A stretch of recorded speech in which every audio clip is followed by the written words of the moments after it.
ഈ അമ്മ മനസ്സിലാക്കേണ്ടത് ഇത്രയേ ഉള്ളൂ. നിന്റെ കുഞ്ഞിനെ കറക്റ്റായിട്ട് മനസ്സിലാക്കാൻ പറ്റുന്നത് നിനക്കാണ്. അതായത് ഇപ്പം ആദ്യത്തെ കുഞ്ഞിനെ പ്രസവിക്കുന്ന ഒരു അമ്മയ്ക്കാണ് ഏറ്റവും കൂടുതൽ പുറത്തുനിന്നുള്ള അഡ്വൈസസ് ഒരുപാട് കിട്ടാറുള്ളത്.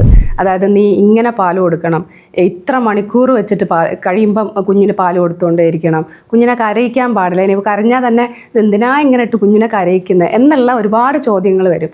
അപ്പം അത് അവരുടെ മെൻ്റൽ സ്റ്റേറ്റിനെ ബാധിക്കും. അവർ തന്നെ കൺഫ്യൂസ്ഡ് ആവും, ഞാൻ ചെയ്യുന്നത് കറക്റ്റ് അല്ലേ, ആ ഒരു സെൽഫ് ഡൗട്ട് ഉണ്ടല്ലോ, അത് വരും മനസ്സിൽ. അപ്പം ഈ അമ്മ മനസ്സിലാക്കേണ്ടത് ഇത്രയേ ഉള്ളൂ, നിന്റെ കുഞ്ഞിനെ കറക്റ്റായിട്ട് മനസ്സിലാക്കാൻ പറ്റുന്നത് നിനക്കാണ്. അപ്പം നിനക്ക് ആ ഒരു ദൈവം കഴിവ് തന്നിട്ടുണ്ട്.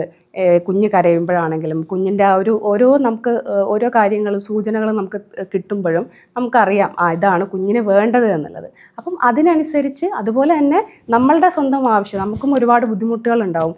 ആ ബുദ്ധിമുട്ടുകളും കൂടെ കണക്കിലെടുത്തിട്ട് നമ്മൾ എന്ത് ചെയ്യുക, നമ്മുടെ സാഹചര്യങ്ങളെ നല്ല രീതിയിൽ കൊണ്ടുപോവുക. ഇനി അഥവാ ഹാൻഡിൽ ചെയ്യാൻ പറ്റുന്നില്ല എന്നുണ്ടെങ്കിൽ നമ്മൾ എന്ത് ചെയ്യുക, എക്സ്പേർട്ടിൻ്റെ അഡ്വൈസ് എടുക്കുക. നമ്മുടെ ചുറ്റുമുള്ളവർ പറയുന്നത് ഇങ്ങനെ കേട്ട് നമ്മുടെ തലയെ ആ ഒരു മെൻ്റൽ ഹെൽത്തിനെ ഇല്ലാതാക്കേണ്ട കാര്യമില്ല. ഓക്കെ, ആ ഒരു ബൗണ്ടറി സെറ്റ് ചെയ്യാൻ നോക്കുക എപ്പോഴും. ഇപ്പം ആരെങ്കിലുമൊക്കെ വന്ന് പറഞ്ഞിട്ട് പോയാലും ഇറ്റ്സ് ഓക്കെ എന്നുള്ള രീതിയിൽ അതിനങ്ങ് കളയുക, അത്രയേ ഉള്ളൂ.